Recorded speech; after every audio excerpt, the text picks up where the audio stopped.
Hey Leute und herzlich willkommen zurück zur IT-Sicherheit. So, heute starten wir so richtig durch und zwar geht es heute um Trojaner. Also letztes Mal hatten wir so geklärt, okay, wie kommt denn eine Shardware bei euch oder eine Malware, wie man es auch nennen könnte, bei euch auf den Rechner bzw. bei anderen Leuten auf den Rechner. Heute klären wir, was es dann bringt, wirklich eine solche Shardware bei euch auf dem oder auf fremden Rechnern zu haben. Das heißt, was tut diese Shardware dann? Und das sind in den allermeisten Fällen heutzutage eigentlich Trojaner. Normalerweise sind es auch Mischformen, das heißt Trojaner, Virus, Wurm. Das verschwimmt alles so ein bisschen. Heute wollen wir uns wirklich den Trojaner angucken und uns angucken, was genau der eben tut. Und dann wollen wir uns sogar noch ein bisschen den Source Code des wohl berühmtesten Trojaners überhaupt angucken, nämlich dem von Metapreter. Und Metapreter kennt ihr vielleicht aus meiner Metasploit-Playlist. Metapreter ist komplett Open Source, das heißt, ihr könnt jetzt hier einfach zugucken und wir werden heute uns tatsächlich den Code angucken. Dazu noch eine Kleinigkeit und zwar, das ist eigentlich das erste Mal, wo wir jetzt hier auf meinem Kanal uns wirklich Code ansehen und den durchlesen, der eigentlich sowieso Open Source ist, das heißt, jeder kann ihn angucken und ich bin sehr, sehr interessiert, was ihr darüber denkt. Wollt ihr vielleicht mehr Code lesen? Das heißt, wollt ihr vielleicht einfach auch noch andere Sachen angucken, nicht unbedingt Metapreter, wir werden auch nicht alles behandeln können, das ist viel zu viel, das sind über 2000 Zeilen, glaube ich. Aber wollt ihr euch vielleicht einfach mal ein paar Tricks angucken, wie die Profis sozusagen programmieren, das heißt, wie zum Beispiel Java geschrieben ist oder einzelne Methoden von Java geschrieben sind, nicht von mir, sondern von Open Source Projekten, da kann man nämlich auch extrem viel lernen. Dann schreibt mir das bitte unter die Kommentare oder ich interpretiere auch Likes oder sowas in diese Richtung. Und ja, jetzt fangen wir einfach mal an. Also, was sind Trojaner? Trojaner haben ja, genau, das nennt sich dann Animation. Okay, egal. Trojaner sind dazu da, um verschiedene Dinge zu tun. Eigentlich macht ein Trojaner nichts anderes, außer eben eine Backdoor auf dem Zielrechner zu installieren.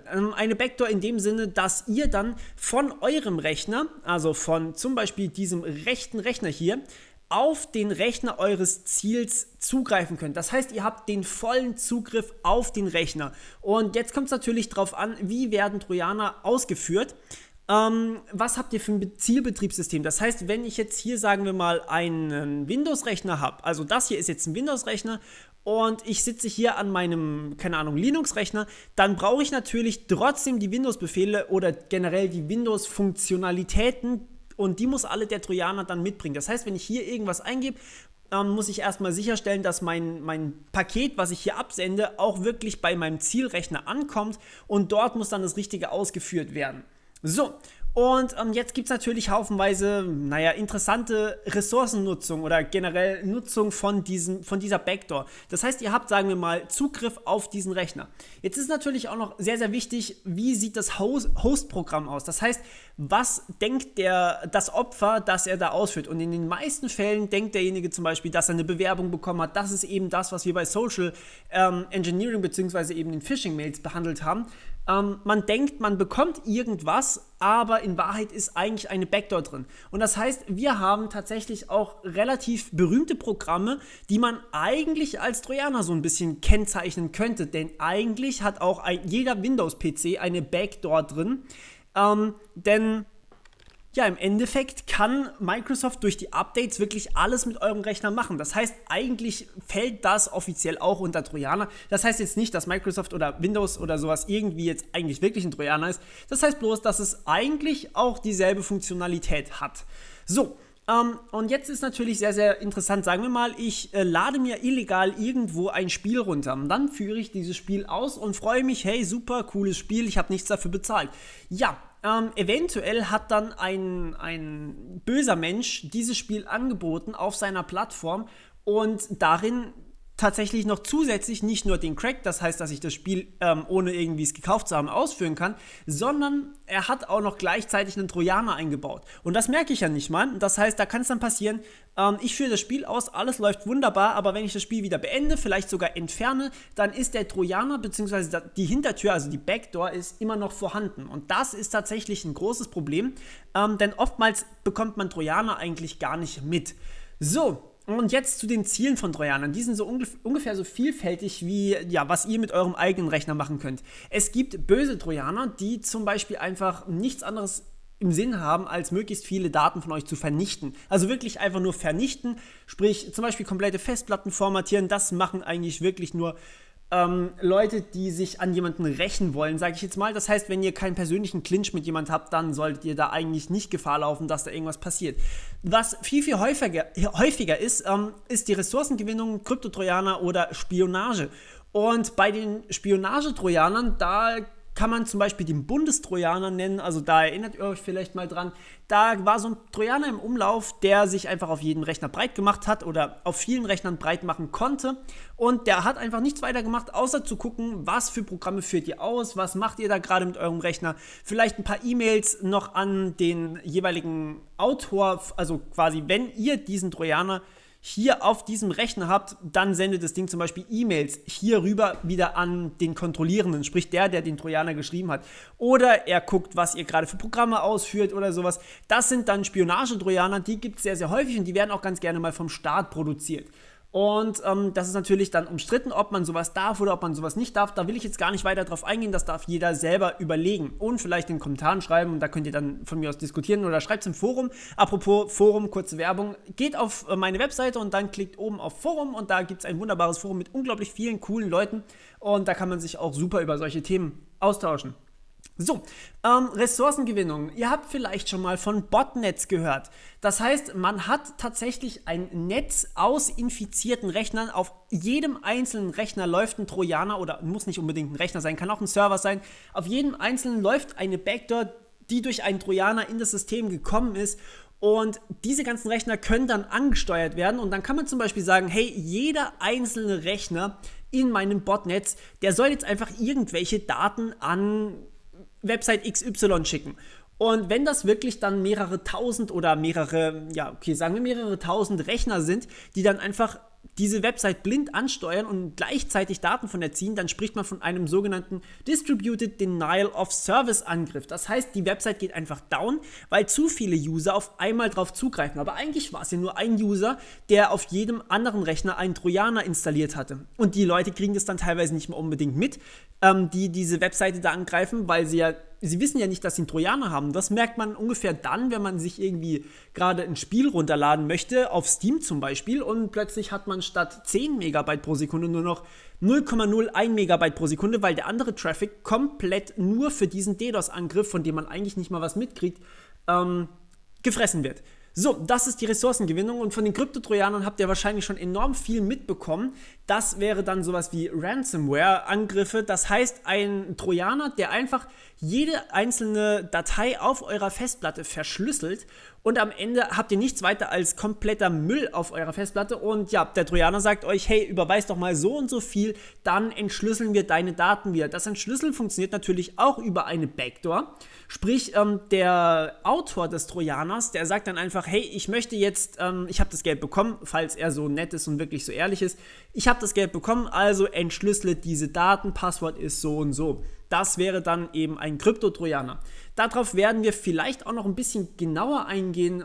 Vielleicht werden wir uns da auch noch ein bisschen Code durchlesen. Jetzt geht es erstmal an den mehr oder weniger praktischen Teil. Das war sozusagen der Theorieteil. Das heißt, wer jetzt schon genug hat, der kann gerne wegklicken. Jetzt schauen wir mal in Metapreter rein. So, da sind wir wieder. Und zwar, hier habt ihr so ziemlich alles, was ihr über Metapreter wissen sollt oder wissen könnt. Ihr könnt einfach mal unter GitHub, unter Rapid7 nachgucken. Das sind die Autoren von Metasploit.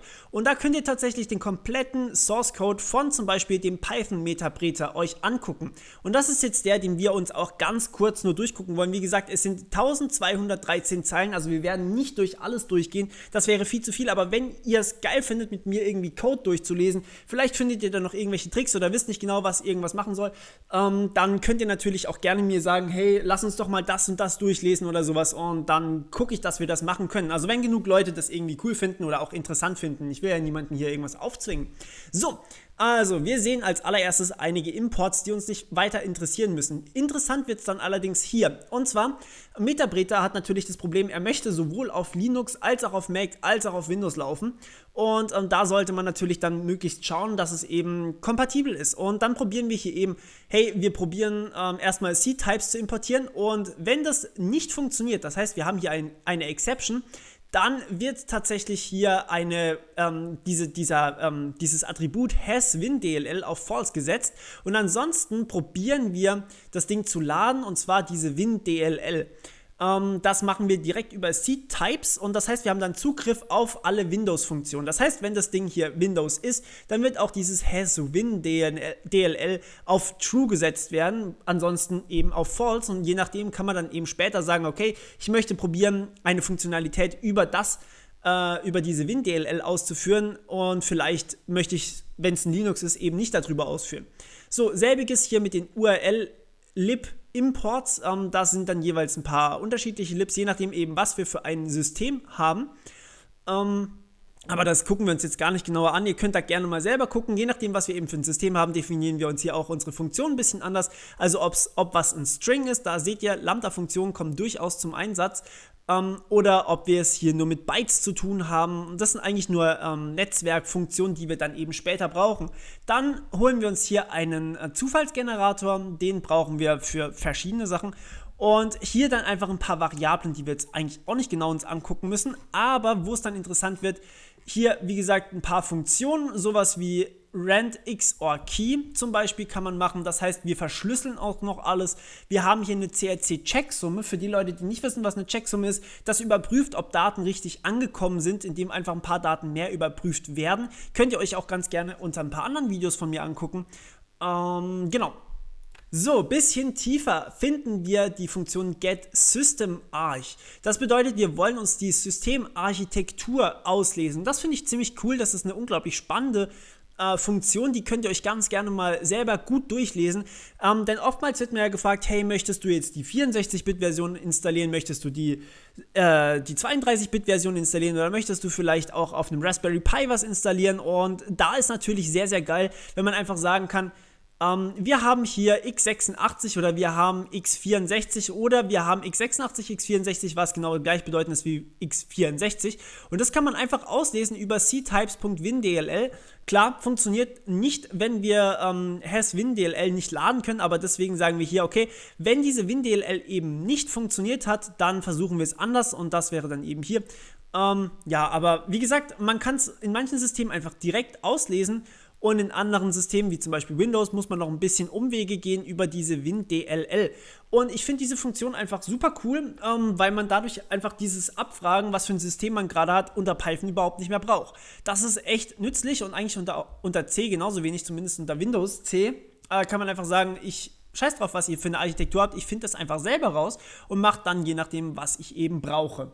So, direkt drunter, und das ist jetzt sozusagen der Kern von einer Backdoor. Wir brauchen natürlich einen Socket. Ein Socket ist dazu da, um Verbindungen zu einem anderen PC herzustellen. Das heißt, eine Netzwerkverbindung. Ich programmiere sozusagen einen Socket, um Daten zu schicken und zu empfangen. Und das mache ich natürlich hier, je nachdem, ob wir tatsächlich ein Windows haben. Das heißt, wir sind hier bei hasWinDLL.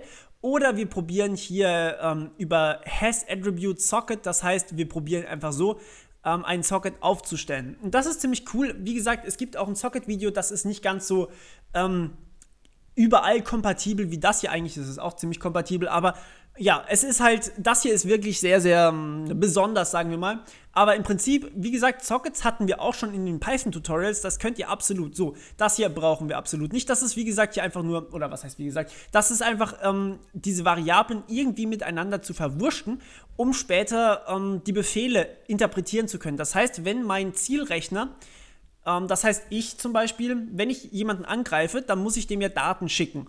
Und jetzt sage ich am Anfang von meinen Daten, hey, ich hätte ganz gerne zum Beispiel, ich möchte dir einen String schicken. Und je nachdem, was mein String ist, interpretierst du das als führe Kryptotrojaner XY aus. Und je nachdem, was hier eben als Parameter angegeben wird, kann man sagen, okay, ich habe einen einzigen Integer und je nachdem, was dieser Integer eben für einen Wert hat, habe ich sowohl einen String drin, als auch vielleicht eine Zahl drin und so weiter und so fort. Und da kann man dann sofort hinterher sehen, was sind die Daten, weil übers Netzwerk kommen hier wirklich einfach rohe Bytes. Und Bytes kann ich interpretieren, wie ich möchte. Ich kann einen Character, also einen Buchstaben, auch als Zahl interpretieren und ich kann eine Zahl als Buchstaben interpretieren. Und je nachdem, wie ich das dann eben interpretiere, kommt vielleicht was völlig anderes raus. Das heißt, ich muss natürlich am Anfang sagen, was ich tatsächlich überhaupt schicken möchte. Also möchte ich vielleicht einen Buchstaben oder viele Buchstaben schicken oder möchte ich einfach nur nur eine Zahl schicken, weil ich irgendwas anderes ausdrücken möchte. Das muss ich natürlich irgendwo sagen und dazu ist diese Funktion hier da. So, den ganzen Kram werden wir uns nicht genauer angucken. Das ist alles wirklich auch nur solche Packangelegenheiten. Also ich möchte irgendwelche Pakete, die ich jetzt gleich abschicke, möchte ich verpacken.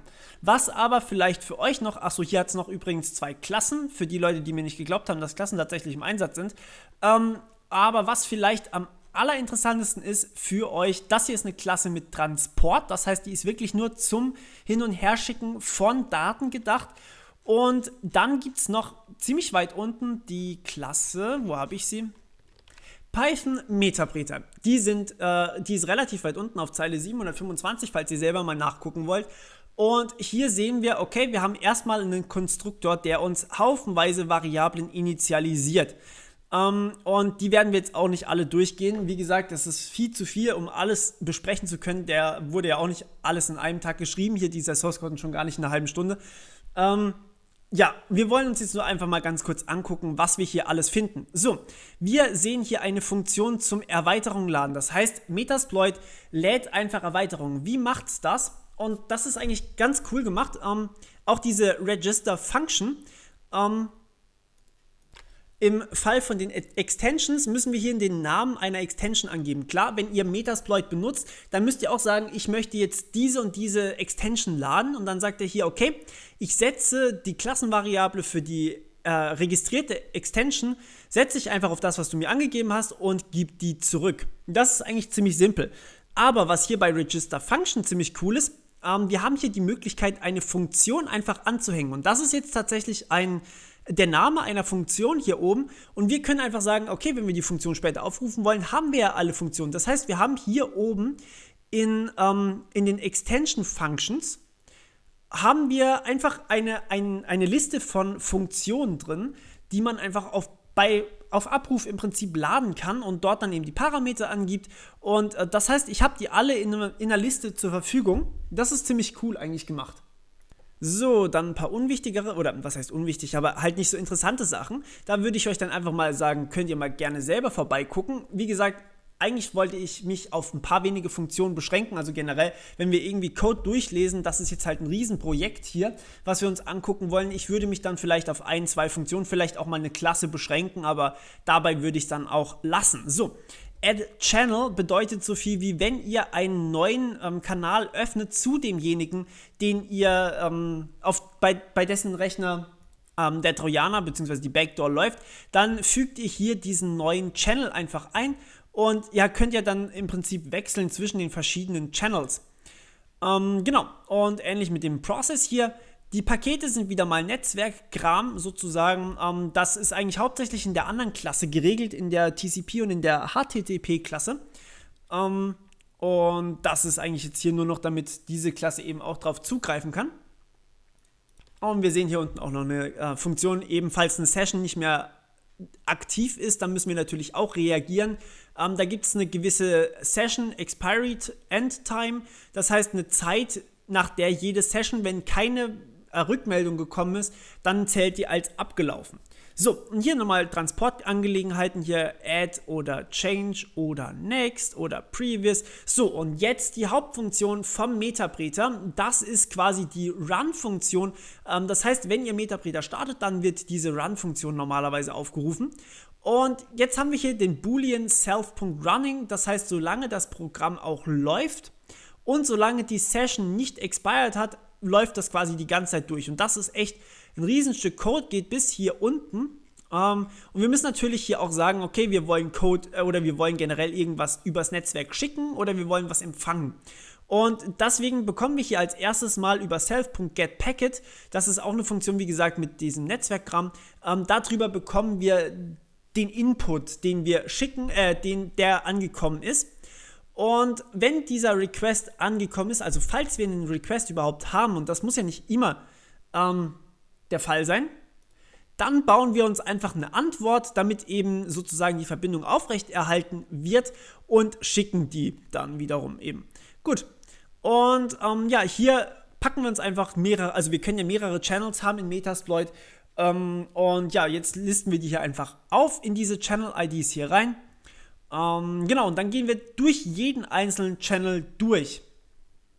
So, und jetzt haben wir wieder mal das Problem, es können verschiedene Channels geben. Das heißt, wir können einmal die Möglichkeit haben, dass wir einen STD-Process haben. Wir können einen Metapreter Socket Client haben oder wir können einen Metapreter Socket Server haben. Und das ist natürlich dann jeweils unterschiedlich und wird dann auch unterschiedlich behandelt. Den hier, das ist eigentlich relativ uninteressant. Das ist wie gesagt einfach nur ein normaler Prozess auf der Kommandozeile oder ja, im Endeffekt das. Der hier und der hier, die sind eigentlich beide viel interessanter. Und zwar, wenn wir jetzt hier sagen, okay, wir haben einen Metapreter Socket Client, das ist wie gesagt eine eigene Klasse, die ihr hier auch findet in dieser einen Python-Datei, wo wirklich alles drin steht, so ziemlich. Dann sagen wir ganz einfach, wir empfangen ein paar Daten, also sprich, das ist sozusagen der die Befehle von euch empfängt. Dann empfangen wir einfach ein paar Daten und falls wir keine Daten oder falls es irgendwie einen Fehler gibt, dann sagen wir, okay, wir packen einfach ein paar Bytes rein. Und wenn wir hier keine Bytes drin haben, also wenn die Länge 0 ist, dann sagen wir, okay, es könnte sich hier vielleicht um eine tote Ressource handeln, also sprich, es gibt ein Timeout oder sowas und dann muss man das natürlich behandeln. Das wird in dieser Methode hier gemacht.